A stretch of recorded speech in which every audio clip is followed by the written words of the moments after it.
Bienvenidos amigos de Perú 21 a Tribuna Electoral. En esta oportunidad estamos con el candidato de Avanza País, el señor Hernando de Soto. Señor de Soto, muchísimas gracias por aceptar esta entrevista. Encantado, muchas gracias por interesarse en nuestra campaña. Vamos, ¿por qué decidió lanzarse a la presidencia de la República? Porque recibí propuestas para conformar la plancha de otros partidos y de algunos, al contrario, ser candidato a la presidencia. Y estoy muy agradecido por esas propuestas, pero cuando traté de ver quién me podría acompañar, comencé a ver de que pensaban que yo podía hacerla mejor y yo, por otro lado, vi que podía convocar un mejor equipo en su totalidad que los otros candidatos. Y por otro lado, me preocupaba mucho el Perú. No estamos en tiempos de paz, estamos en tiempos de guerra, varias fronteras, desde migrantes, delincuentes, hasta la pandemia, la situación económica, que son las situaciones que yo atiendo cuando trabajo con jefes de Estado en otros países, y sentí que realmente podía hacerla mejor que los otros candidatos, presumiblemente, quizás me equivoco, y entonces decidí lanzarme como para sentirme bien, plenitud y ayudar a mi país. Pero, vamos, una cosa es cierta. Usted no lo hemos visto, por ejemplo, viajando por el país como otros candidatos, ¿no? Para hacer la campaña presidencial. Yo he estado viajando por el país y he estado viajando antes también de la pandemia. Creo conocer bien el país y sus problemas. Lo que no sé por el momento, dada la pandemia, cuánta gente uno lograba convocar y con la cual uno se comunicaba llegando y haciendo presencia in situ. Mientras que con las vías cibernéticas yo vi que podíamos llegar bastante más lejos. Ahora eso va a cambiar, porque creo que la presencia es necesaria y todo el mes va a ser hecho de viajes. O sea, se viene una nueva estrategia en su campaña. No, es la misma estrategia que creíamos que la presencia local tiene más sentido el último mes o los últimos 45 días que al principio. La gente todavía al principio tiene tantos problemas, la enfermedad, la escasez económica, todas las consecuencias de la pandemia. Entonces, logra concentrarse en cuál es la solución y quién puede llevar las cosas adelante generalmente en los últimos 45 días. Y ahí sí vamos a estar muy presentes. Nos enteramos que esta semana usted estuvo fuera del país. ¿Fue por un tema de campaña? No, no fue por un tema de campaña. Aproveché para hacer dos contactos con unos jefes de Estado que yo creo que podrían ayudarnos mucho en caso de ganar las elecciones, o como ya se lo ofrecía el presidente Sagasti. Yo estoy en contacto con jefes de Estado y las personas técnicas que han realizado los mejores programas de lucha contra la pandemia, y quería saber si nos podía ayudar, inclusive si lo atendíamos al presidente Sagasti, para que pueda apuntar con certeza a los problemas que tiene el Perú. Pero no hemos recibido respuesta del presidente Sagasti. ¿Y quiénes son estos jefes de Estado con los que Todavía no puedo hablar de ellos porque si se trata del futuro, no hay problema, porque si yo soy presidente, yo voy a poder acceder a ellos. Pero si el presidente es Sagasti, entonces yo no puedo traer sus nombres a colación si no tengo la aquiescencia, el agrado del presidente Sagasti. Pero son los países que más éxito han tenido en la lucha contra la pandemia. Cuando, vamos, le han preguntado a usted o han tratado de decir algunas personas que lo han entrevistado si su candidatura es similar a la de PPK. Usted ha respondido que el expresidente se llevaba bien con todo el mundo, ¿no? Como una forma de diferenciarse. ¿Con quién usted no se lleva bien? Yo no veo que me lleve mal con nadie, es decir, nadie que yo conozca. Con todos a nivel personal siempre me he llevado relativamente bien. Hay gente que no conozco, que es distinto. Sí, habré intercambiado hace 10 años cuando me crucé con ella, con Verónica, o habré conocido uno que otro candidato, pero aquellos que sí conozco, con los cuales estoy familiar, me llevo bien con todos ellos. En campaña la cosa es distinta, por supuesto, porque todos sabemos que tenemos que diferenciarnos del uno al otro, porque son distintas opciones. Pero me llevo a título personal bien con todos ellos. Ya, pero aparte de los candidatos, un perfil de persona o a lo largo de su trayectoria, con alguien con quien no se haya llevado bien, aparte de Mario Vargas Llosa. Claro, o hay varios si quiere, o aparte de Abimael Guzmán, no se olvide cuando usted ve esta pared que la persona más bombardeada en el Perú civil por Abimael Guzmán soy yo. Mario no trató de matarme, que es otra cosa. Si usted está hablando de diferencias de programa, sí, yo le podría decir que mi programa, por todo lo que yo puedo ver, es radicalmente distinto que el del señor Lescano. Ahí sí hay una polarización. En el sentido de que él cree que las cosas pueden ser resueltas con mayor estatismo. Yo veo en él la posibilidad de el Perú convertirse en una Venezuela del futuro. Eso me preocupa muchísimo. Pero no es porque yo tenga problemas con el señor Lescano, sino son las cosas que yo le escucho decir y propuestas y yo leo la entrelínea. Precisamente usted, una de su estrategia en semanas anteriores era llamar a debate a candidatos, por ejemplo, Verónica, Lescano, ¿no? Que debatan con usted, pero estos no han aceptado. ¿Por qué cree que se niegan? Porque yo creo que no tienen cómo defenderse. En primer lugar, yo hago una diferenciación, ¿no? Yo creo, por ejemplo, en los buenos sentimientos de Verónica. Creo que ella dice lo que cree, que no tiene como justificarlos frente a mí. Creo que tengo un conocimiento, por el momento, mayor que ella de hacia dónde nos llevan sus propuestas. Entonces, ni siquiera con cordialidad he logrado interesarla en el debate y, por supuesto, no he seguido. Para no incomodar, es obvio que no quiere tener ese debate y eso se va a constatar claramente durante el próximo mes y medio.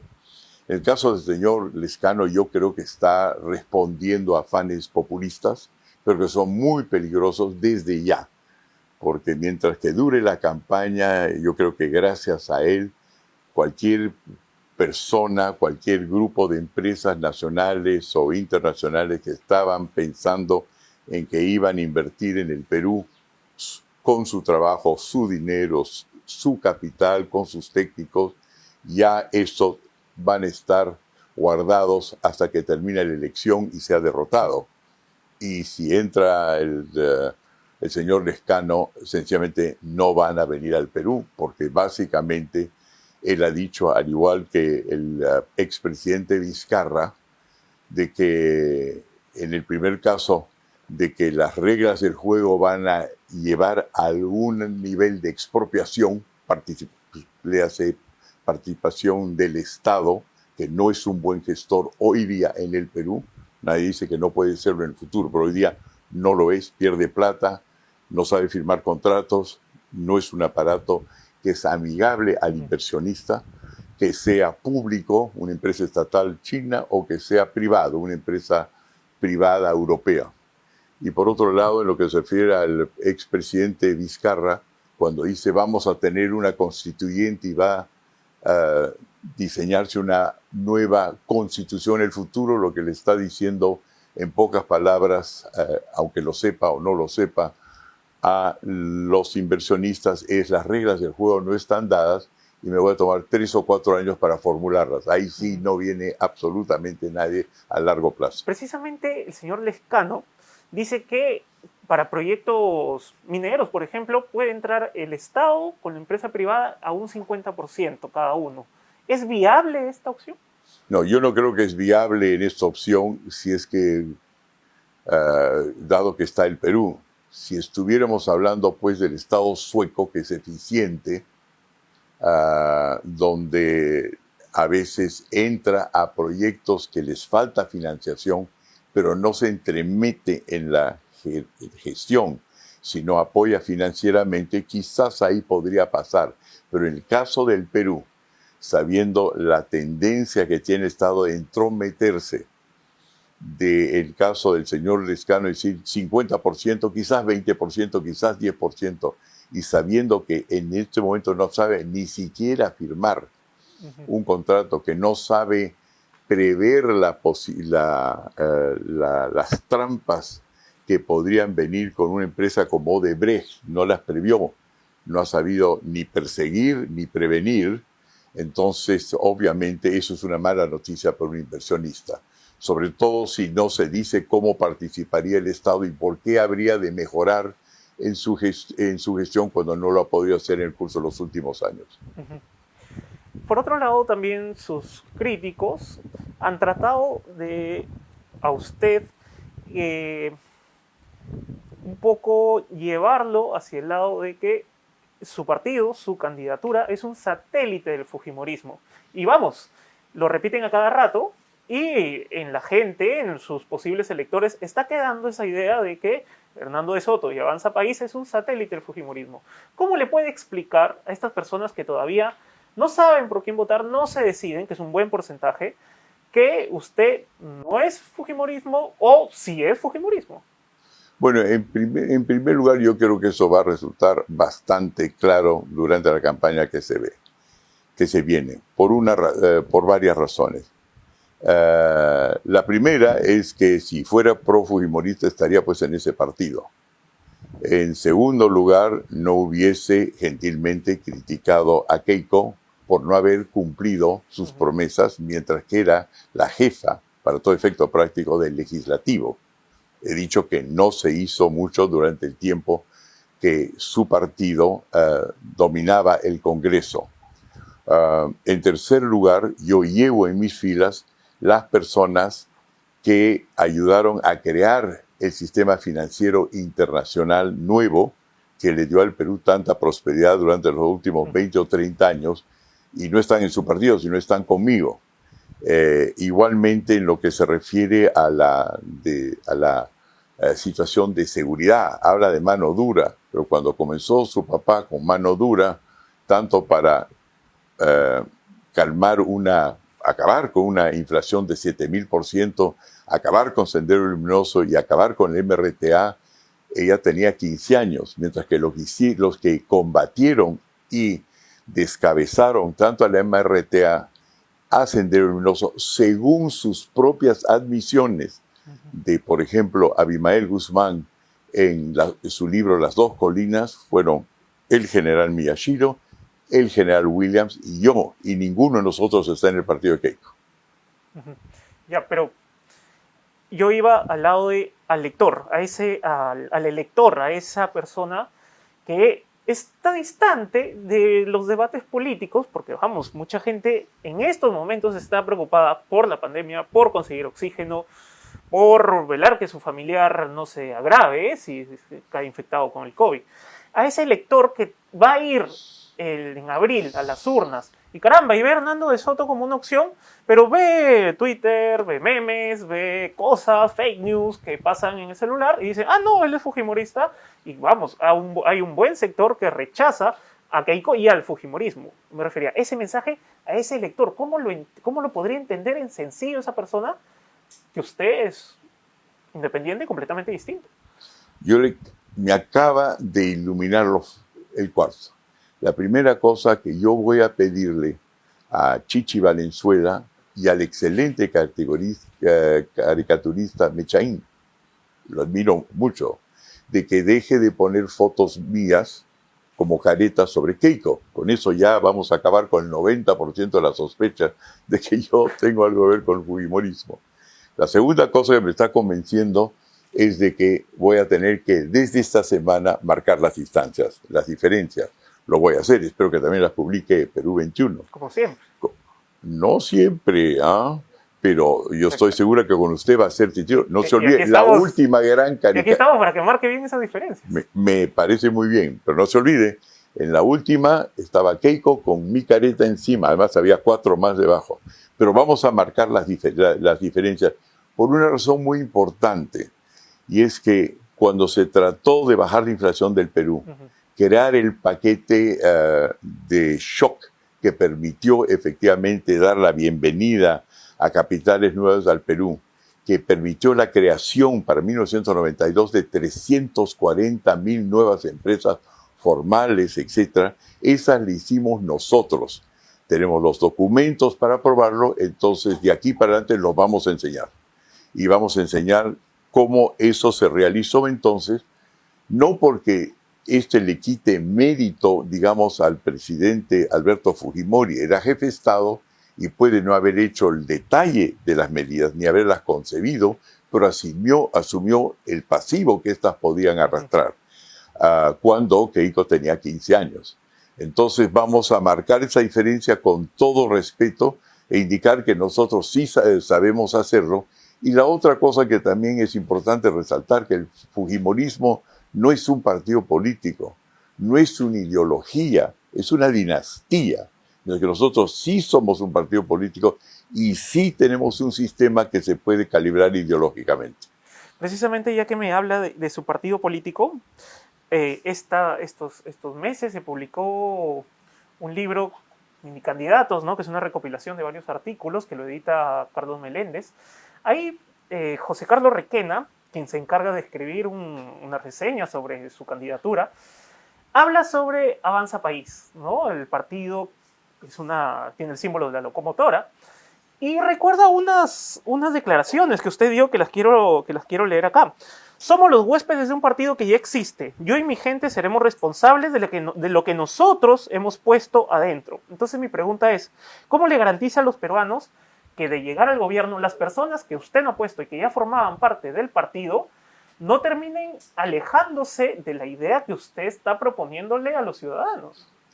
La garantía es la siguiente. En primer lugar, todos ellos han jurado lealtad al programa que nosotros hemos sometido. Fue una condición básica de la alianza, si se quiere. 1. 2, la mayor parte de los candidatos son nuestros. 3, usted lea por donde quiera, el programa es el nuestro. No han pasado candidatos que piensen algo distinto. Entonces, no conozco y no hay un plan alternativo. No es que usted me podría enseñar que este es el plan de Hernando. No, yo me refería a que ganan las elecciones, usted, su partido, saca una bancada, como estas personas, como usted dice, porque usted dijo, somos responsables de lo que nosotros hemos puesto adentro. Claro, yo lo que quería hacer era distanciarme no de lo que vamos a hacer a futuro, sino que evidentemente es un partido que ha tenido una vida propia. Claro. Entonces quería sencillamente decir que esa vida de ellos en ese momento no es que haya sido mala o buena, sino que ahora ha sido sustituida por un acuerdo claramente rubricado tanto por los líderes del partido como por cada candidato, que el programa es 100% el que nosotros estamos anunciando, proponiendo y defendiendo. Su participación del día viernes con Rafael López Aliaga en exteriores, en la explanada del Jurado Nacional de Elecciones, ¿da muestras de una alianza? ¿Porque se viene una alianza? No, de ninguna manera. La razón de ello era porque yo mismo he sido tachado, como ustedes saben, 3 veces, lo cual me quitó 1 mes y medio de actividad política, tratando de mostrar que todas las tachas eran absurdas. Eso ha quitado a los peruanos la posibilidad de estar mejor informados sobre quiénes son los contendores y qué es lo que proponen, por un lado. Y por otro lado, las tachas ahora iban a tener el mismo efecto sobre los otros candidatos. Claro. Entonces yo ya salí 2 días anteriormente diciendo que necesitábamos más votos y no vetos, que tenían que terminar las tachas y más bien entrar a la opinión pública. Y en ese sentido simpatizaba, ya que he pasado por lo mismo, sé qué es lo que significa, tanto con todos los excluidos, que que incluían a Rafael López Aliaga y a George Forsyth. Lo que ocurrió es que el único que me agradeció eso fue Rafael, y el único que tenía una manifestación, y al último momento, en la mañana misma de ayer, cuando me enteré de la manifestación, decidí hacer una presencia física en base a una intuición y sin coordinación alguno. Ustedes van a ver las cámaras, él estaba sorprendido. Dije que a pesar de ser su rival, a pesar de que tenemos grandes diferencias, yo esperaba que no se lo tache si es que no se encontraba una grave falta, y no veía yo una grave falta. Cosa que no está previsto ninguna alianza, y yo la veo francamente sería muy difícil tener una alianza. Porque usted es un liberal y Rafael López Aliaga es conservador, quizá ultraconservador. Digamos que hay varias diferencias. Una de ellas es de que nosotros queremos en una economía que no solamente es de privados, que no solamente es la formación de capital por aquellos que tienen mecanismos para formar capital, sino para trastocar el sistema para que todos los peruanos, especialmente los más pobres, tengan acceso al capital, y yo sé cómo hacer eso, y no creo que mi amigo el señor López Aliaga sepa hacer eso. ¿Qué otra cosa lo diferencia de él? No, esencialmente yo diría en lo económico, eso es lo fundamental. Las otras cosas no es que no me diferencian de él, sino que son marginales, son cosas con las cuales uno puede vivir, porque son básicamente asuntos de conciencia. Entonces, que él piense así y yo piense asá, de que uno sea mormón y de que el otro sea más católico, de que no es el caso aquí, pero que uno tenga una posición con relación a diferencias de género y otro tenga otra posición, son cosas que han existido hace 2500 años y van a seguir existiendo. Lo que es crucial ahora es cómo salimos de la pandemia y cómo nos recuperamos económicamente, cómo acabamos con una pobreza extrema, y yo creo que francamente nosotros lo vamos a hacer no mejor, sino muchísimo mejor de lo que sería capaz López Aliaga y su gente, porque basta ver nuestros equipos y yo tengo de lejos el mejor. Vale, quiero volver a este libro que le mencioné, Mini Candidatos, porque José Carlos Requena hace unas preguntas que las quiero hacer mías para transmitírselas a usted. Vea lo que dice. Usted ha escrito varios libros, ¿verdad? Y en alguno de ellos habla del capitalismo del tercer mundo. Y aquí José Carlos Requena se pregunta, ¿importará la titulación al elector peruano tan acostumbrado a la propiedad informal, tanto como la generación de riqueza? ¿Será lo suficientemente persuasivo de Soto, el mensaje de Soto, de llevar a las comunidades hasta los mercados internacionales? ¿Será posible transmitir ese complejo mensaje desde el partido Avanza País? La respuesta es la siguiente. En primer lugar, es difícil encontrar en el Perú alguna persona o familia que no ha sido titulada por nosotros, ya sea por COFOPRI, ya sea por la vía de la SUNARP, ya sea por el PET, ya sea por alguno de los sistemas especiales que se le han agregado a los títulos comunitarios. Cada vez que nosotros hemos salido, la bienvenida ha sido amplia. Yo dudo que alguien va a rechazar un título en el Perú. El problema con los títulos en el Perú es que hay que mejorarlos para que efectivamente puedan llegar a mercados de capital. Yo he visitado a más o menos 220 comunidades en el Perú. Yo no he encontrado ninguna que lo rechace, sino más bien todas ellas han accedido a él. En lo que se refiere solamente en la zona amazónica, son de 1.400 y pico de comunidades, 750, si yo recuerdo bien, que han pedido que se los titule. Yo no tengo que convencer a nadie.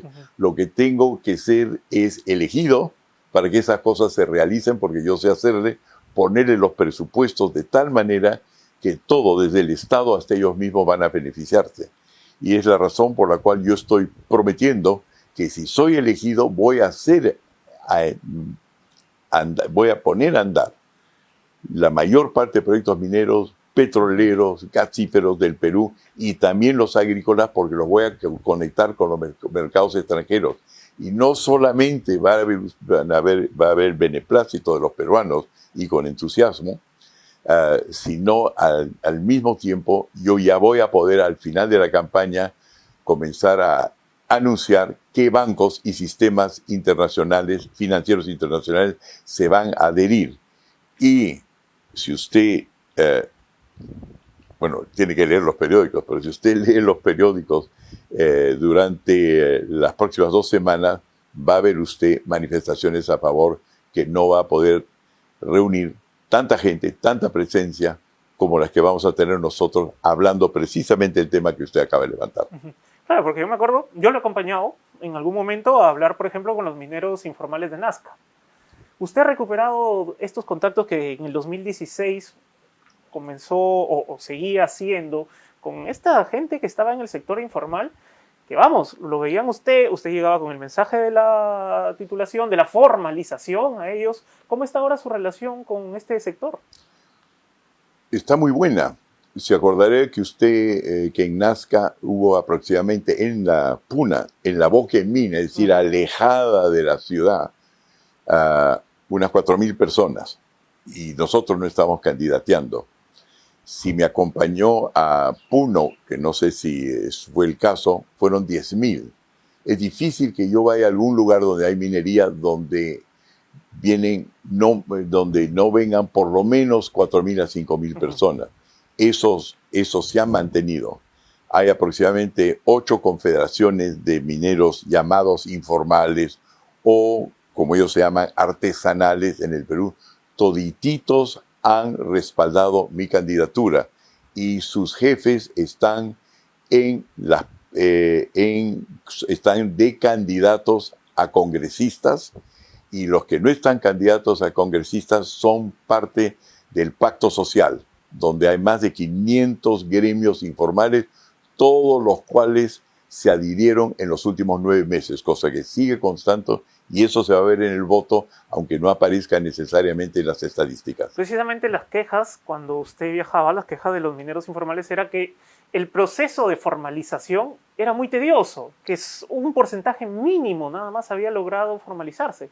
¿Qué va a hacer usted? Eso era nuestra crítica. Bueno, en primer lugar, como usted recordará, lo que nosotros hemos hecho es el flujograma y hemos indicado que pues, el 97% de los trámites que se le imponen a los mineros informales son difíciles de cumplir, son imposibles de cumplir.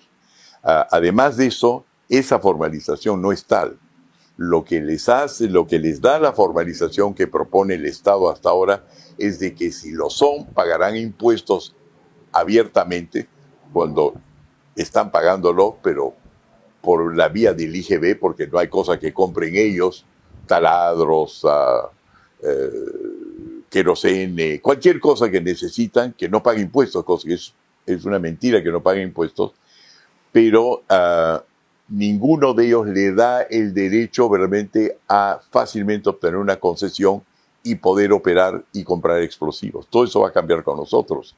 Entonces es una mala formalización con la cual nosotros vamos a acabar y vamos a imponer más bien una formalización que resulta de la consulta con ellos, así como los mineros formales, que es fácil de cumplir, y yo calculo que dentro de los 3, 4 años del gobierno, si no antes, hemos formalizado a toda la minería informal.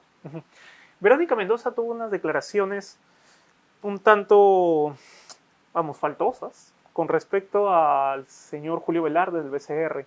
Ella dijo que Julio Velarde estaba prácticamente atornillado en el BCR por la planilla dorada. Y bueno, ella dijo que debería haber ahí otra persona y ella se comprometía a cambiarlo. ¿Cuál es su posición al respecto? Yo lo tengo en muy alta estima a Julio Velarde. Lo conozco bien. Ha trabajado como economista en jefe dentro de mi organización, el Instituto Libertad y Democracia.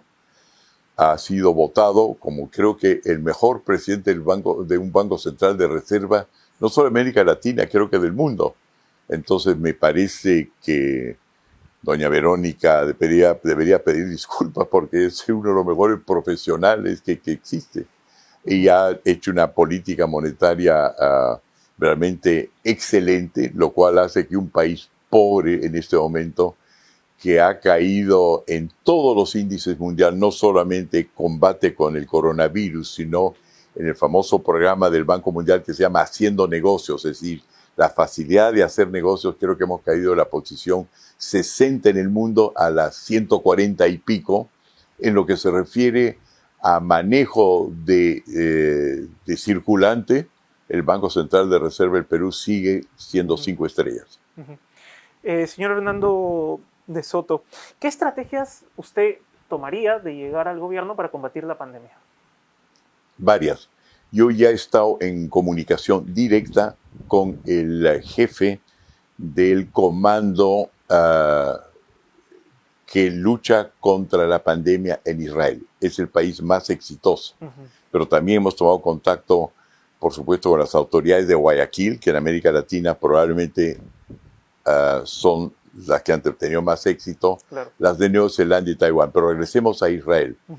De todas las personas enfermas por el coronavirus, ellos han logrado que solamente el 1% llegue al hospital. El resto se puede curar en casa si se detecta a tiempo y si el Estado se conforma a protocolos locales, pero al mismo tiempo sigue ciertos procedimientos que los asemeja a todos. Entonces nosotros tenemos esa información directa. Tenemos también, pero no puedo anunciarlo ahora, de que si llegamos a ser gobierno vamos a contar con el respaldo de la mejor gente con relación a la lucha contra la pandemia. Tercer lugar, sabemos que la razón por la cual han tenido un éxito es porque han logrado mantener contacto con cada hogar y cada centro de trabajo. El problema que tenemos en el Perú, que no tienen ellos hoy día, es de que nosotros sabemos manejar los registros informales del Perú con los cuales el Estado en el Perú no sabe utilizarlos para poder ubicar cada lugar donde se debe asistir antes de que llegue al estado crítico del hospital donde se amasan en las puertas y se enferman y mueren.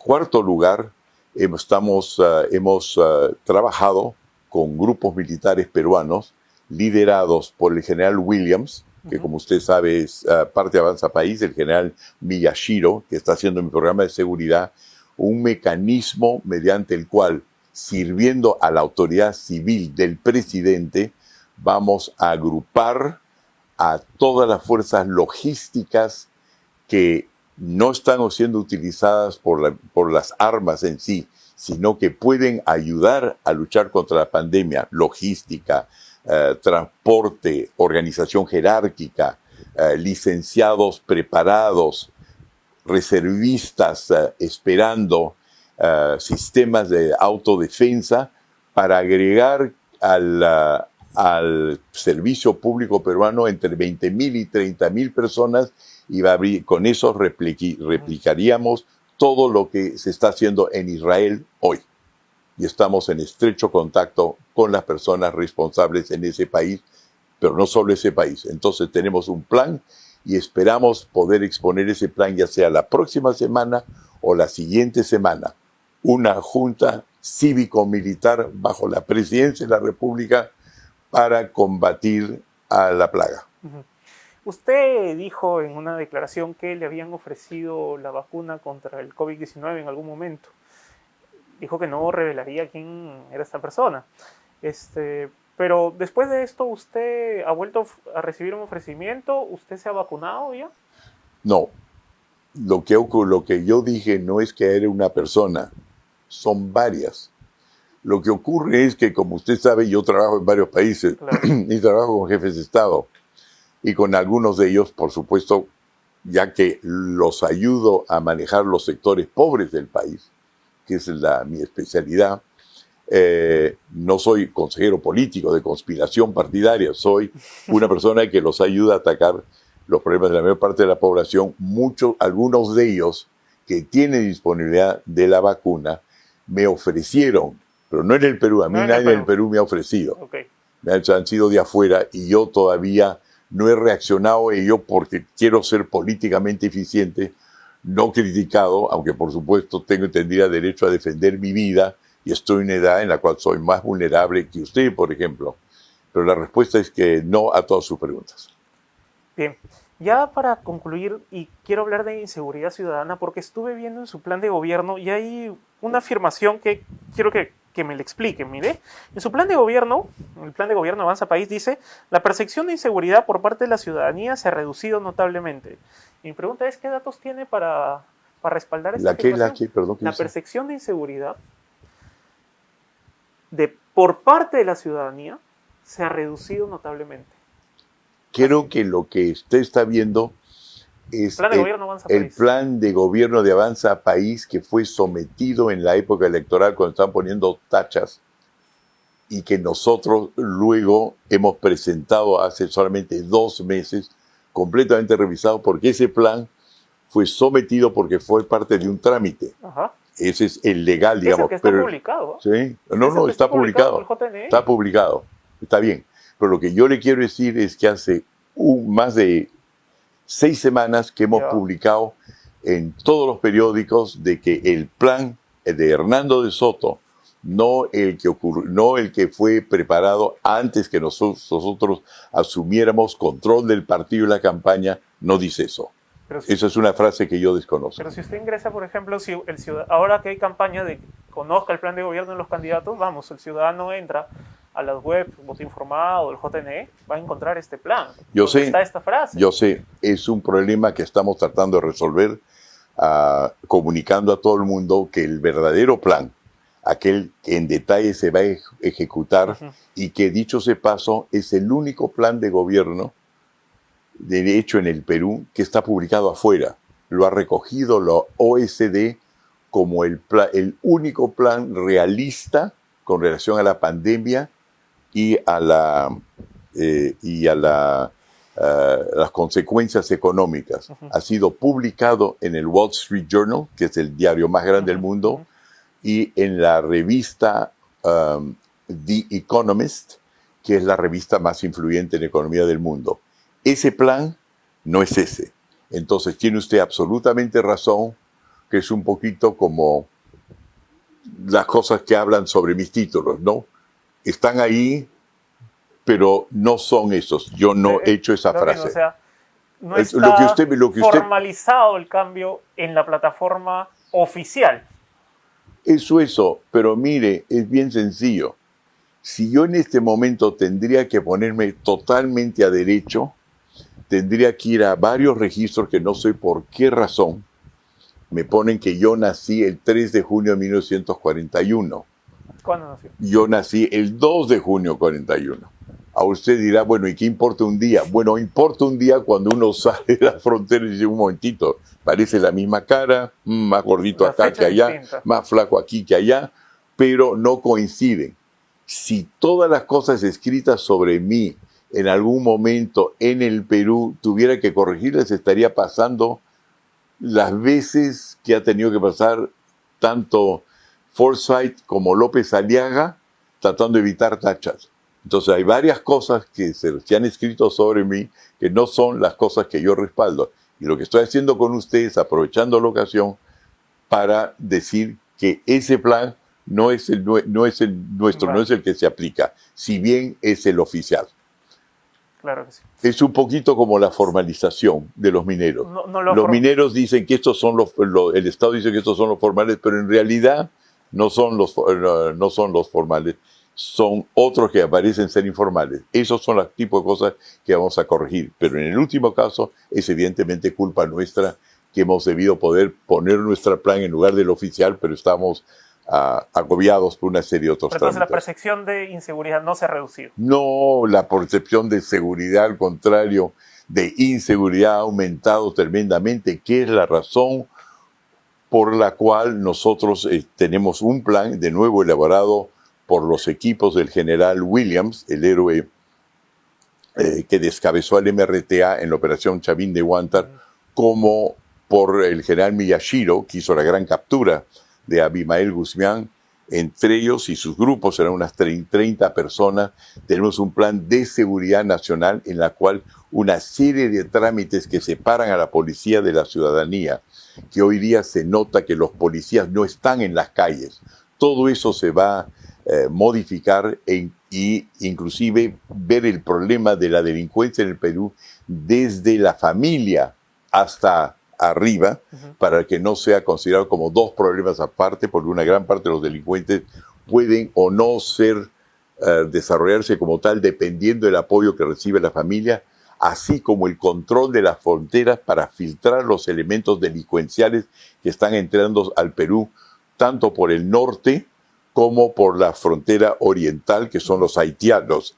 No hay por el momento manera de controlarlos, que es la razón por la cual uno de nuestros planes es llamar a todos los reservistas que existen en el Perú y que ya están formados para ayudar a nuestras Fuerzas Armadas a controlar fronteras, reducir drásticamente la delincuencia, aumentar la seguridad y con la titulación poder ubicar mejor a los delincuentes que hoy día hacen que los padres se preocupen de dónde están sus hijos, si van a poder llegar a casa, si van a ser asaltados. Ya dejen de preocuparse. Tenemos un plan extraordinario que van a explicar dentro de 2 semanas nuestros jefes militares a todo el Perú. 2 preguntas finales. ¿Usted está de acuerdo con la eliminación del régimen CAS?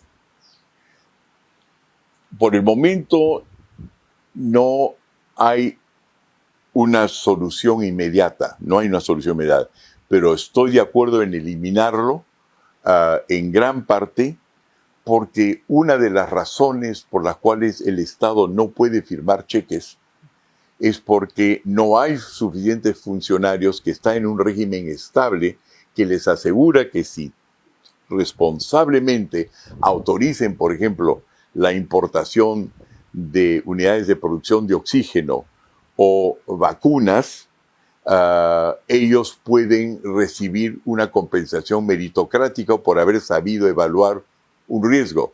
En la medida en cual está en el caso, ya no tienen esos incentivos. Al contrario, hay todos los desincentivos para tomar decisiones razonables. Y gran parte de las modificaciones que necesitamos para tener un Estado responsable significa reducir el CAS al mínimo. La última, ¿usted aceptaría ser ministro de alguno de los candidatos, si usted no ganase, ¿no?, de alguno de los candidatos que están ahorita en la contienda? No creo, porque tendría que presentarse una situación tremendamente distinta a la que se ve hoy, porque mi valor, entiendo yo, no es que yo toque banjo, guitarra, violoncelo mejor. Yo soy un jefe de orquesta. Yeah. Y cuando yo trabajo en otros países y cuando he trabajado inclusive en el Perú con cualquier presidente que sea, yo he sido jefe de orquesta. Yo sé reclutar, juntar cosas y tener una estrategia. Yo he visto hasta ahora que, por ejemplo, en los países que he trabajado, puedo presentar todo el programa, pero después de un rato, una vez que el jefe de Estado tiene que anunciar las medidas que yo he diseñado, no puede decir, y gracias a un peruano, he logrado yo, jefe de Estado, qué sé yo, de Zimbabue, de Tanzania, de Mongolia, decir que todo se ve un extranjero. Entonces es ahí donde yo desaparezco, pero yo he hecho el plan total. No creo que de ministro tenga nada especial que decir. Eso sí, lo que estoy convencido es como presidente, le prometo, y esto es muy poco humilde, la voy a hacer mucho mejor que cualquier otro candidato, porque tengo la experiencia, lo he hecho anteriormente, y tercero, sobre todo, porque tengo un equipo sumamente bien armado y que su experiencia no es en tiempos de paz, sino en tiempos de guerra. Esto es muy importante. Nosotros no estamos como en los tiempos de Kuczynski, donde las cosas andaban más o menos bien. Estamos atacados por las fronteras del norte, las fronteras orientales, por la pandemia, el enemigo infraterrestre, que no es visible por una recesión económica y por una informalidad que no puede responder a los riesgos porque está absurdamente confinada. En esa situación de crisis es siempre en la cual yo actúo. En otras palabras, si usted agarra un hospital, yo soy su médico en emergencia. Y por eso yo creo que la voy a hacer mejor que cualquier otra persona y creo que es la razón por lo cual tendré la oportunidad en los próximos 6 semanas de convencer a los peruanos de que nosotros somos la solución, no un poquito mejor que el resto, pero de lejos. Le doy un minuto final para que precisamente convenza a ese peruano de La Rinconada, a ese peruano de Piura, a ese peruano de Cajamarca, al peruano de Puerto Maldonado, que lo ven usted, que ven su campaña y, bueno, aún no saben por quién votar. No sé si Bueno, es muy sencillo, compatriotas. Yo voy a estar en todos esos lugares, en La Rinconada. Voy a estar en Tumbes, voy a estar en Piura, voy a estar en Arequipa, voy a estar en Cusco, voy a estar en Juliaca. Y a ustedes les voy a decir algo que en los centros mineros ya lo saben bastante bien, porque ya me han recibido y han sido decenas de miles.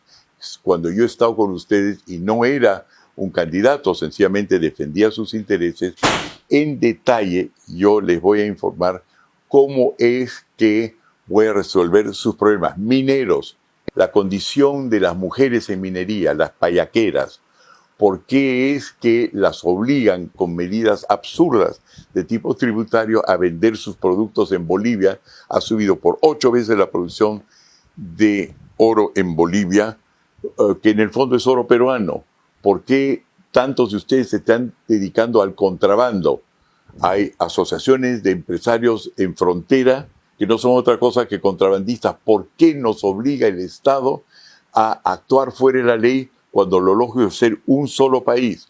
¿Por qué la piscicultura no está funcionando cuando tenemos más de 8.000 lagunas en las cuales podríamos tener una producción absolutamente increíble? ¿Por qué el mar de 200 millas no podemos explotarlo ni hacerlo respetar porque no hemos firmado todavía el Tratado del Mar? ¿Por qué las personas que viven encima de las minas y hacen agricultura hasta el día de hoy no reciben una compensación por su producto agrícola que supera el derecho a sembrar papas cuando podrían estar ustedes en los mercados internacionales y globales y decidir sus propios recursos agrícolas, cosa que no tengan continuamente que absurdamente confrontar minería con agricultura? Todo eso lo estamos conversando en los próximos 6 meses y yo sé que me van a dar la respuesta de siempre, que es: ese es el camino. ¿Por qué? Porque lo he aprendido de ustedes. Muchísimas gracias, candidato, y éxitos en su campaña. Muchísimas gracias por la entrevista.